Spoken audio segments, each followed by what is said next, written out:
বরফের চাদরে ঢেকে গেছে পুরো অন্টারিও প্রদেশ। নভেম্বরেই কানাডায় এমন চিত্র খুবই বিরল। অন্টারিওই কেবল নয়, অন্যান্য প্রদেশগুলোতেও কম বেশি তুষারপাত রেকর্ড করা হয়েছে ইতোমধ্যে। শীত এবার চলে এসেছে সময়ের আগেই।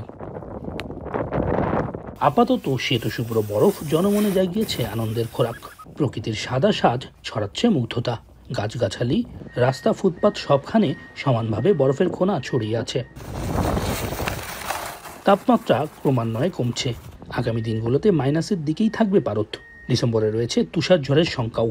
জানুয়ারি ফেব্রুয়ারিতে পরিস্থিতি কঠিন হবে বলেই মনে করছেন আবহাওয়াবিদরা। এখানে 9 সেন্টিমিটার পর্যন্ত তুষারপাত হয়েছে, যা নভেম্বর মাস হিসাবে কিছুটা অস্বাভাবিকই বলা চলে। অন্যান্য বছর এই পরিমাণ তুষারপাত ডিসেম্বরের 12 তারিখ বা তারপরে পড়ে থাকে। এ মাসেই আছে ব্ল্যাক ফ্রাইডে, আগামী মাসে বড়দিন উৎসব। তবে অর্থনৈতিক চাঞ্চল্য বিরূপ আবহাওয়ার কারণে বাধাগ্রস্ত হবে না বলে মনে করা হচ্ছে।